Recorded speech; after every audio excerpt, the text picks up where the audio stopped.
Algumas das atitudes que você acredita serem as mais nobres que já teve, talvez tenham sido apenas uma forma refinada de egoísmo.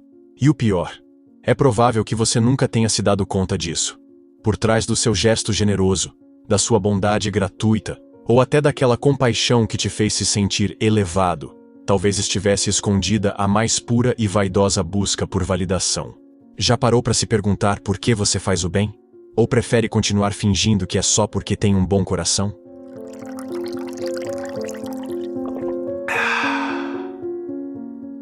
Quando alguém se senta à beira do poço da verdade, raramente olha para dentro. Em vez disso, joga uma pedra e ouve o eco, esperando que o som que volte reafirme o que ele já queria acreditar. Nietzsche inicia uma verdadeira escavação nos alicerces psicológicos do comportamento humano. Não se contenta com as aparências das ações. Prefere investigar o que pulsa por baixo delas, como um arqueólogo que retira cuidadosamente as camadas acumuladas de poeira moral. Ele declara: o homem imagina-se moral por ter esquecido a origem das suas ações. A provocação é clara. As motivações humanas raramente são tão puras quanto se gosta de acreditar. Aquilo que se considera altruísmo é, na verdade, frequentemente carregado de desejos subterrâneos, paixões recalcadas e uma ânsia por reconhecimento social. A generosidade, por exemplo, pode servir como um disfarce sofisticado para a vaidade. Ao ajudar, o indivíduo sente-se superior ao ajudado, mesmo que nunca admita isso nem a si mesmo. Nietzsche desconstrói, ponto a ponto, essa idealização das ações morais.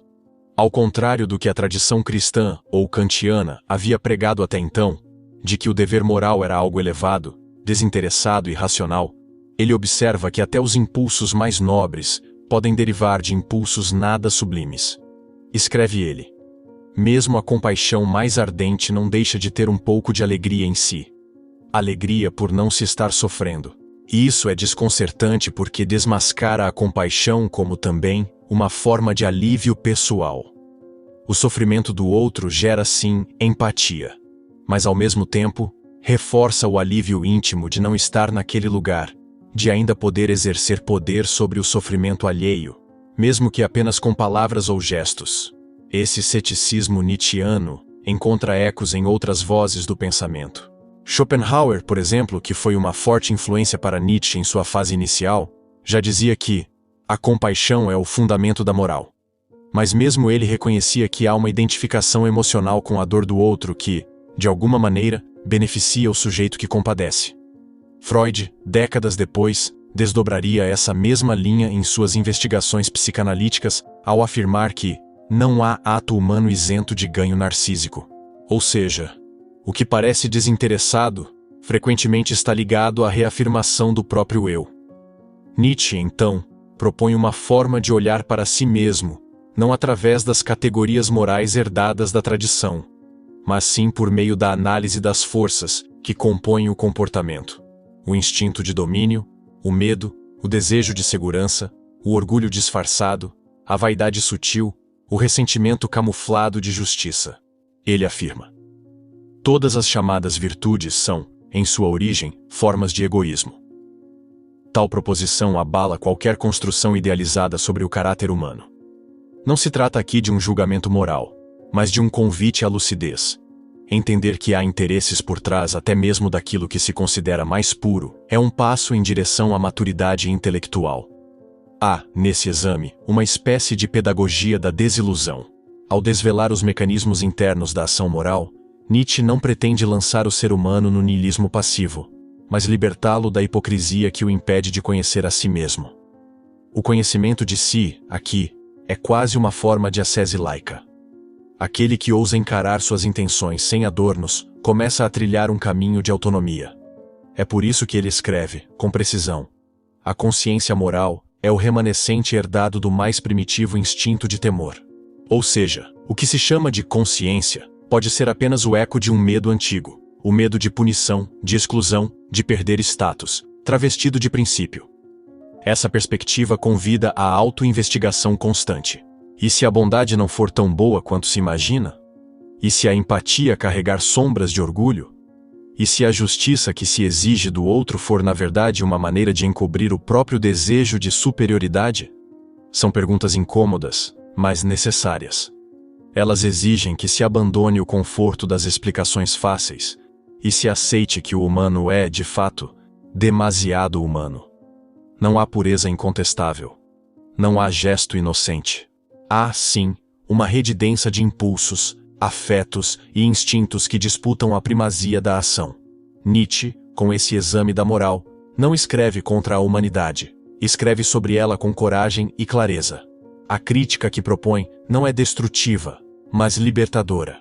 Reconhecer os motivos ocultos por trás das atitudes ditas virtuosas não diminui o valor da ação, mas impede que se crie uma ilusão de superioridade moral.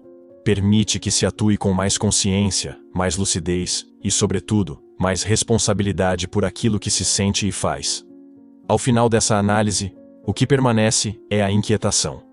O que motiva a próxima escolha? Qual necessidade silenciosa se esconde por trás do próximo ato bondoso? Quem ousa olhar de frente para essa pergunta já começou, de fato, a pensar filosoficamente. Nietzsche apenas apontou o caminho. O restante do percurso exige coragem intelectual. Sob o olhar desconfiado de Nietzsche, as ações humanas não se sustentam como gestos puros, e sim como expressões de desejos que fogem ao controle consciente. O que comumente se rotula como virtude seria, na leitura nietzschiana, apenas uma configuração mais habilidosa e bem aceita socialmente dos mesmos impulsos que regem os chamados vícios. Ele afirma: os atos morais são determinados por hábitos, por temor ou pela conveniência, jamais por um absoluto. Ao colocar em xeque o que antes era tido como o ápice da elevação humana, ele nos obriga a encarar as engrenagens da conduta com um olhar mais nu e menos vaidoso. A moral não seria uma bússola que aponta para um ideal superior, mas uma estrutura de conveniência coletiva, calcada na repetição, na obediência e, em muitos casos, no medo. Inclusive o mais íntimo deles, o medo do julgamento dos outros. A análise nietzschiana desloca a noção de moralidade para o campo do interesse subjetivo, onde o que importa não é o valor declarado da ação, mas o que ela revela sobre o desejo que a motiva. E se alguém distribui sorrisos no meio da rua, será isso um gesto de gentileza espontânea ou um disfarce sofisticado para a necessidade de aprovação? Talvez como aquele sujeito que segura a porta do elevador e depois olha em volta esperando um agradecimento, o que se busca não é servir, mas ser reconhecido por ter servido. Nietzsche não deixaria escapar isso. Em seu diagnóstico, até mesmo os sentimentos que se glorificam, como a empatia ou a piedade, são atravessados por esse tipo de vaidade silenciosa. Aqui, Nietzsche reitera: o piedoso sente prazer no sofrimento do outro, contanto que ele seja bem comportado e não se revolte. Porque o sofrimento do outro o faz sentir-se superior, necessário, bom. Uma denúncia ácida, mas de precisão quase cirúrgica, se me permitem a ironia. A perspectiva que emerge dessas reflexões é profundamente inquietante. Aquilo que parecia nobre torna-se instrumento de autogratificação disfarçada. A pessoa que se orgulha de ser justa, talvez o faça não por um compromisso com o bem, mas para manter uma imagem de integridade que os outros, e ela própria, esperam que sustente. Esse tipo de desmascaramento não poupa sequer o mais íntimo dos sentimentos. Nietzsche reforça: a consciência moral não é senão o eco de antigas punições. Ela não nos eleva, apenas nos condiciona. Assim, a ética, longe de nos tornar melhores, seria apenas um adestramento ancestral. Uma memória de punições que ensinou a evitar certas condutas, não por convicção, mas por conveniência ou temor. O modo como Nietzsche recorta essas camadas da psique lembra uma espécie de naturalismo moral, onde o comportamento humano é analisado sob uma ótica semelhante à que se aplicaria a fenômenos naturais, sem juízo de valor, sem elogios ou condenações, apenas observação lúcida. Nisso, aproxima-se curiosamente de pensadores como La Rochefoucauld, que já havia afirmado que a hipocrisia é uma homenagem que o vício presta à virtude. Ambos desconfiam da superfície, preferem cavar. E quando cavamos, como mostram os aforismos de Nietzsche, encontramos menos pureza do que gostaríamos. Na verdade, muitas vezes o que emerge é um retrato constrangedor, mas honesto, do quanto as ações humanas são moldadas pela busca de pertencimento, poder ou prestígio. Mesmo atitudes que aparentam total desinteresse não escapam dessa lupa analítica.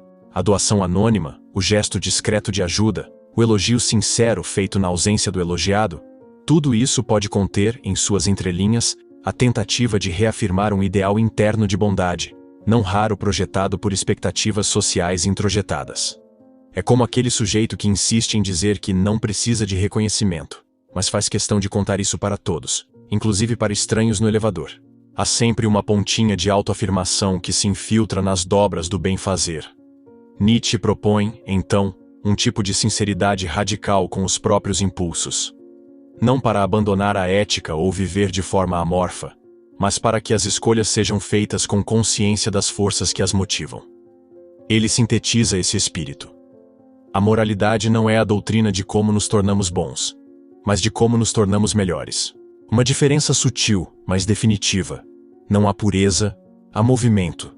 Não há perfeição moral, mas esforço consciente de autocompreensão. Trata-se de abandonar a necessidade de parecer virtuoso, para finalmente compreender-se como alguém atravessado por ambivalências. Essa proposta exige coragem, porque ao se admitir que até os gestos mais nobres podem conter traços de egoísmo, orgulho ou desejo de domínio, a construção idealizada da identidade começa a ruir. No lugar de um eu moral inabalável, resta um sujeito em constante vigilância sobre si mesmo. Um ser humano que, sabendo-se múltiplo, incoerente e repleto de contradições, não busca mais a absolvição, mas a clareza.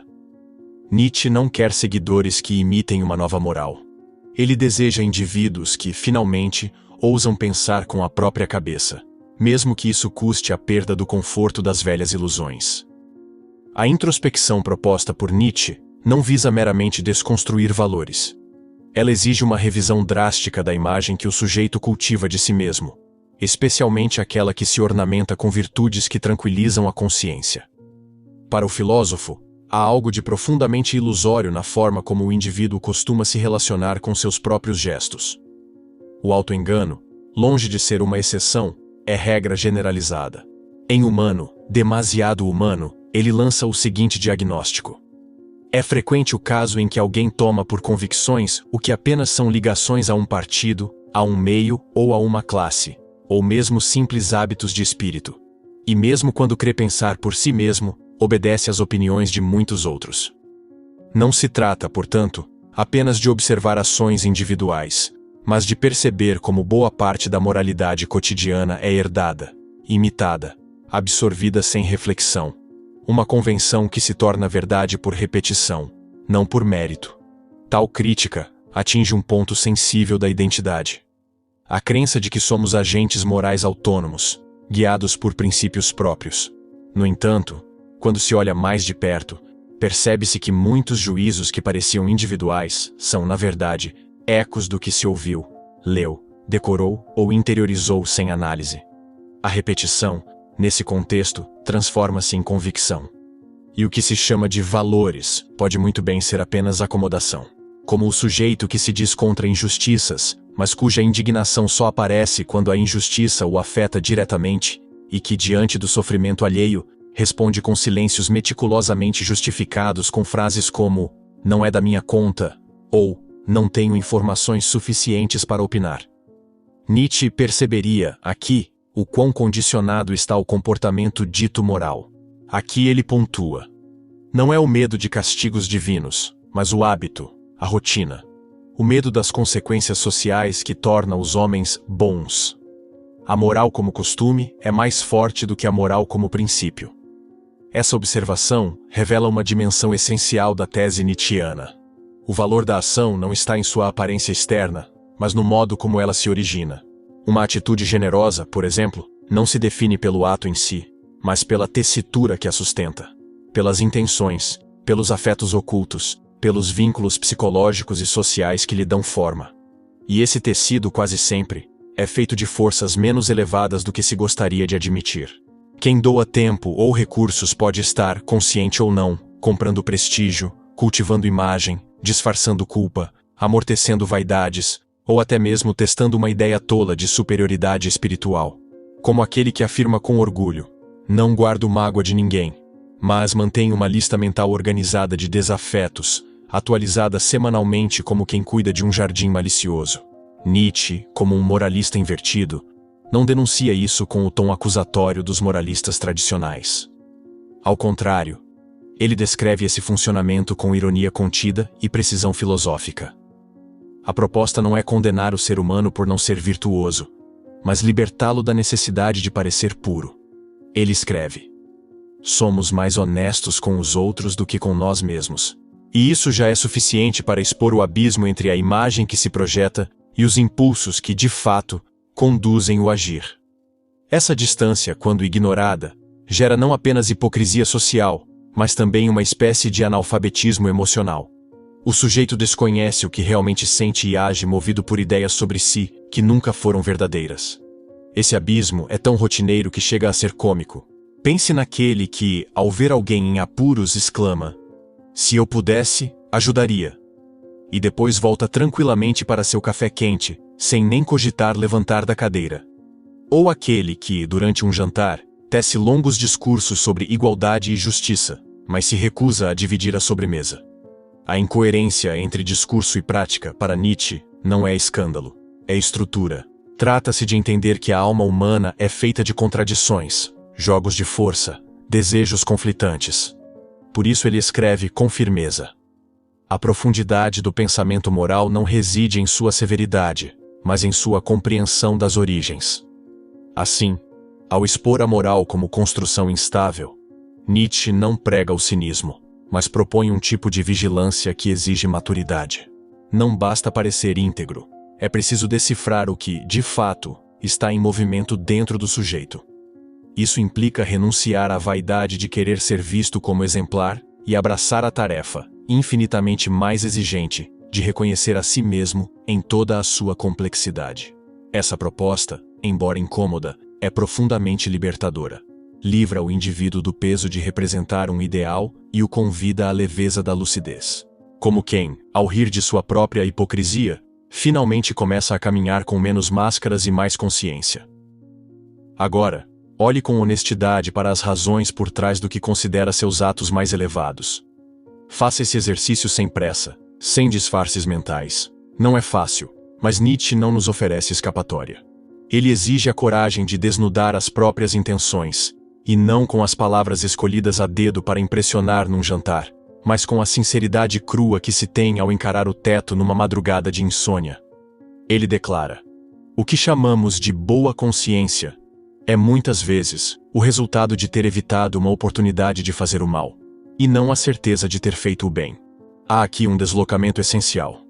A consciência limpa, tão valorizada como símbolo de retidão, pode não passar de um registro de omissões, de negações de impulsos que simplesmente não tiveram coragem ou chance de se realizar. E se tudo aquilo que se pensa como virtude for, no fundo, uma seleção casual de desejos que não ousaram se mostrar? Será que a bondade é mesmo um projeto consciente e intencional, ou apenas um acaso confortável em meio à indecisão, à conveniência ou ao medo? A maioria das pessoas evita cometer certas ações menos por virtude do que por cálculo. Medo de punição, receio de julgamento, apreensão diante das consequências sociais. E, no entanto, quando olham para si mesmas, preferem interpretar esse comportamento como prova de elevação moral. Nietzsche desmonta esse tipo de lógica com precisão. Age-se moralmente quando se teme a vergonha pública, não quando se ama o bem. Em outras palavras, é muito fácil parecer justo quando se tem plateia. O verdadeiro desafio é agir com integridade na ausência completa de qualquer testemunha, inclusive interna. Aliás, já que chegamos até aqui, vamos fazer um trato. Que tal admitir o prazer quase secreto que se sente ao se ver como uma boa pessoa? Aquela pequena euforia íntima depois de dizer a coisa certa, o leve inchaço no peito após uma doação generosa, aquele impulso súbito de contar a terceiros, o gesto bonito feito sem querer nada em troca. Vamos, admita. Até os santos gostam de um pouco de publicidade, nem que seja a publicidade interna da própria consciência. Nietzsche percebe isso com um senso de humor ácido e filosófico. Aqueles que se orgulham de sua modéstia são como as donzelas que se gabam de sua castidade enquanto lançam olhares sedutores por sobre o ombro. A frase é tão cômica quanto trágica, porque revela o jogo duplo que tantas vezes se joga consigo mesmo. É nesse ponto que a leitura de Nietzsche fura a bolha do auto-engano. Não há como escapar incólume de suas reflexões sem reavaliar seriamente o modo como se interpreta o próprio comportamento. E mais, o filósofo não oferece alívio, não traz consolo, não desenha caminhos espirituais para amenizar o impacto de suas observações. Ele é como aquele amigo incômodo e raro, que diz aquilo que ninguém quer ouvir, mas que precisa ser dito. Nietzsche não quer que o sujeito se veja como vil, mas que compreenda que suas ações estão sempre impregnadas por forças múltiplas, muitas das quais ele próprio desconhece ou prefere ignorar. A lucidez aqui não é uma coroa, é uma lâmpada acesa num porão que se evitou visitar por anos. Essa lucidez dói? Sim, e Nietzsche sabe disso.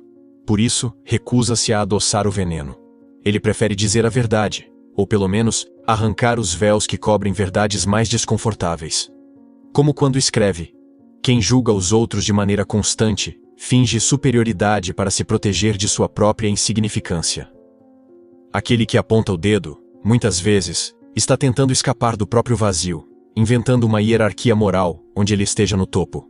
O escárnio contra o erro alheio disfarça, com frequência, a frustração silenciosa de não conseguir olhar de frente os próprios desvios. Agora, uma provocação direta, de mim para você, que me escuta com atenção até aqui. Quando foi a última vez que um elogio te satisfez mais do que o ato que o gerou? Quando ajudou alguém, estava realmente focado no sofrimento do outro, ou na fantasia de ser visto como alguém que ajuda? As perguntas não são acusatórias, são necessárias, porque é exatamente ao fazer esse tipo de investigação, com honestidade e desconforto, que se começa a compreender o que Nietzsche quis dizer com demasiado humano. Não se trata de uma falha ou de uma decadência. Trata-se da densidade real da condição humana. A experiência proposta por ele é menos uma crítica e mais um espelho rachado que nos obriga a reavaliar não só nossos atos, mas os critérios com os quais os julgamos. Esse é o ponto em que muitos desistem da filosofia e preferem voltar para o conforto das narrativas que confirmam a própria bondade. Mas quem permanece, mesmo que a contragosto, está um passo mais próximo de uma liberdade rara, a de não depender mais da aprovação alheia ou do aplauso da própria consciência. E isso, ainda que não seja tranquilizante, é libertador. Aquilo que se convencionou chamar de virtude, essa construção que infla o peito e tranquiliza a consciência, é para Nietzsche apenas a forma mais dissimulada de autopreservação disfarçada de elevação moral. Em Humano, Demasiado Humano, ele aponta com incômodo detalhe que o ser humano muitas vezes busca não a verdade, mas a manutenção de si mesmo dentro de uma narrativa confortável. Em vez de perguntar o que é o bem, prefere-se questionar o que me faz parecer bom? Essa inversão sutil, porém decisiva, desloca o eixo ético para uma dimensão estética e performática. O comportamento, então, se transforma num palco no qual cada gesto é ensaiado, cada opinião é cuidadosamente montada, e cada virtude é escolhida conforme o figurino da ocasião. Nietzsche escancara isso ao escrever: os homens são considerados morais porque não têm coragem de ser imorais. Em outras palavras, há muito menos virtude e muito mais covardia do que se imagina, ou se admite. A verdadeira reflexão, portanto, não nasce da serenidade, mas do desconforto que emerge quando se percebe que boa parte da moral que se ostenta está assentada sobre o medo de desagradar, de ser mal visto, de perder o aplauso social. Quem age corretamente num raro, o faz porque teme as consequências do erro mais do que deseja o bem em si. Há um exemplo clássico e cotidiano disso: o sujeito que devolve uma carteira encontrada na rua, mas só depois de verificar se há alguma câmera de segurança por perto. Uma decisão que parece ética, mas cuja motivação é francamente estratégica. Nietzsche aponta esse tipo de comportamento como ilustração da moralidade convencional. Um jogo de aparências que mascara a ausência de convicções reais. O moralista severo, muitas vezes apenas carece da tentação. Afirma, expondo sem piedade os julgamentos alheios como projeções de quem ainda não foi devidamente testado. Mas o filósofo não se limita a denunciar essa farsa cotidiana. Ele quer, mais do que tudo, que o indivíduo assuma a responsabilidade por suas ações, não sob o jugo de regras herdadas, mas a partir do entendimento de suas próprias forças e limites. Isso implica reconhecer que as noções de certo e errado são muitas vezes mais condicionadas do que escolhidas. A moralidade, nesse contexto, é menos um ideal a ser alcançado e mais uma ferramenta moldada ao longo do tempo para facilitar a convivência e, sobretudo, manter os instintos sob controle. Nietzsche observa: a moralidade é, por essência, um meio de dominação. Ela serve para domesticar impulsos, padronizar condutas, impedir que os indivíduos perturbem a ordem vigente com seus desejos desordenados e, de modo geral, ajuda a manter as aparências nos trilhos. Claro que isso não significa que o caos seja preferível.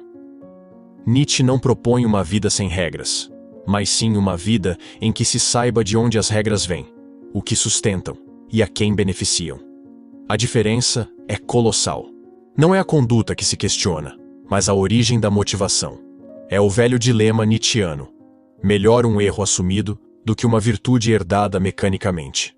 Por isso, ele provoca: quem tem por hábito agir moralmente, frequentemente o faz como quem anda, sem pensar. E pensar, no sentido pleno, é exatamente o que o filósofo exige de seu leitor. Uma disposição contínua para examinar não apenas o que se faz, mas por que se faz, para quem e a troco de quê. Esse convite à autoinvestigação, longe de ser um exercício abstrato, é um gesto de maturidade.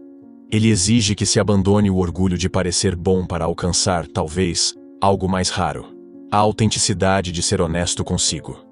Ainda que essa honestidade revele contradições, fraquezas, desejos que não combinam com o verniz das virtudes tradicionais. Há um tipo de nobreza possível nisso, mas não a nobreza que se ostenta, e sim aquela que se constrói em silêncio, longe dos aplausos e dos holofotes. Uma nobreza feita de coerência íntima, que não precisa ser anunciada porque se basta em existir. Nietzsche, aliás, sugere essa forma mais honesta de viver ao afirmar: não se trata de ser bom. Trata-se de se tornar verdadeiro. Uma frase que, embora não esteja literalmente em humano, demasiado humano, ecoa o espírito exato de sua proposta. Portanto, se a busca por virtude for apenas uma tentativa de manter intacta a imagem construída, melhor abandoná-la.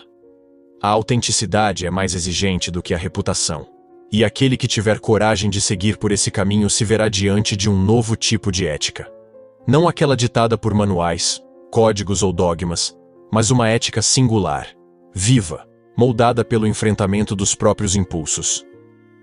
Nietzsche sabia que poucos se disporiam a esse tipo de esforço. É mais simples seguir o fluxo moral e se convencer de que é livre. Mas para os raros que se atrevem, o prêmio não é uma medalha social, e sim algo mais precioso: o poder de agir de acordo com a própria natureza, e não com as expectativas de um tribunal invisível. Então, se esse mergulho na psique humana te balançou, se você sentiu que Nietzsche falou direto contigo, é porque ele falou mesmo. E aqui, neste canal, a gente continua esse papo, sem filtros, sem amenidades, sem medo de encarar o que realmente somos. Se inscreva, ative as notificações e considere entrar para o nosso clube de membros. Lá, os conteúdos são ainda mais profundos e provocativos. E antes de sair, me diga nos comentários: qual foi a última vez que você fez o bem, sem querer ser admirado por isso? Responde sem máscaras. Afinal, o humano, quando demais, revela mais do que gostaria.